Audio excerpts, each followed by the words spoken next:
2006, there were serious protests launched by ID groups in Taiwan, resulting from reporters using sexist and discriminating words to describe them.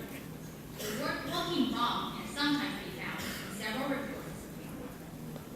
When taking a closer look at why they are stigmatized, there are characteristics of people with ID that are vulnerable to stigmatization. They can be divided into congenital factors and acquired factors. Among congenital factors, appearance defects and limitations in adaptive behavior caused by mental disorders often frighten people and create an image that they are unstable when working and living. As for acquired factors, lack of understanding and social role expectation lead to less empathy. Since then, it's hard for us to accept abnormal behaviors. Also, Chinese traditional concept about immorality sometimes cause assumption of immoral behavior. People with ID may be considered unforgivable, guilty in their previous lives, and the concept about retribution implies they are born to punish their family. People with ID are always struggling between self-protection and trying to contact the society, although they have to face such a difficult situation.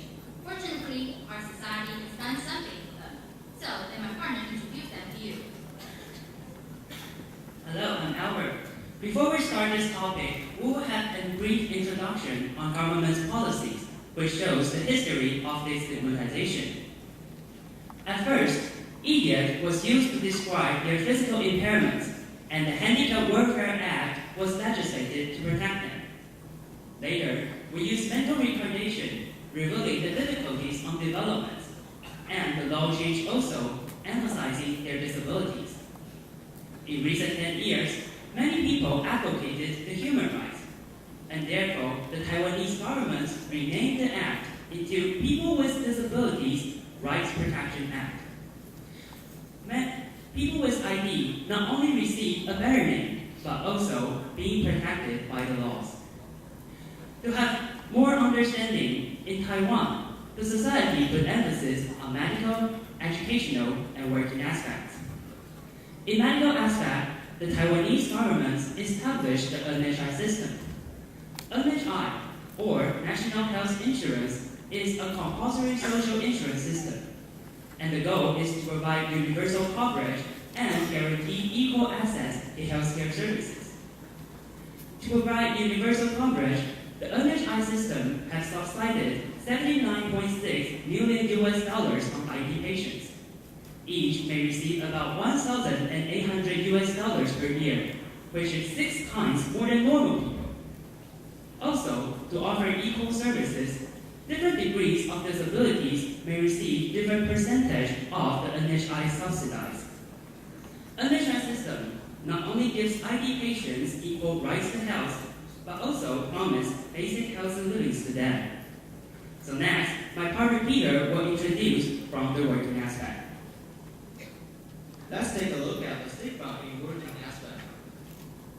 Compared with the 55.7% of employment rate of total population, people with ID are extraordinarily disadvantaged in work field as their employment rate is 6.6%, only 1/8 of it. Moreover, many of them get a temporary work rather than a regular one. According to researchers, people often think the higher the disability level of the ID people, the lower their willingness to have a job. Also, over half of the people with ID in the study have vocational training experience, yet only 6.6% of them have a job. It somehow implies that the vocational training content fail to meet the vocational needs. But besides the reasons mentioned above, the main causes for their unemployment are that their family fails to protect them, and the employers avoid harming them by the excuse of latent efficiency. Taiwan government has some laws to protect the disabled for their birthright. However, still many enterprises relocate the price entirely to disabled workers. In order to solve the problem, several measures are suggested. First, provide supportive environment for ID certification. Vital assistance from the working places, including employers' confidence, and the support from their colleagues and the family's confidence.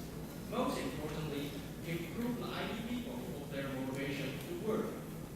Second, practice job example, by adjusting working protocol equipment, such as using bigger keyboard and clear protocol keys, or replacing the computer input mode from keystroke to speaking or handwriting.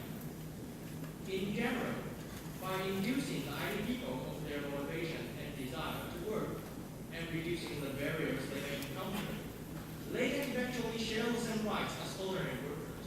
And finally, remove the stigma. Following, my partner John will discuss from an educational point of view. Hello, I'm Jonathan. In addition to this digitization, both manually and at work, with network progress in the field of education. Here in Taiwan, students with many illness can study together with other ordinary students. Also, the textbook contain material educating youth on intellectual disability. In addition to school education, there are many books published here in Taiwan. For example, Your Brother is a heartwarming story about a little girl with an intellectually disabled brother.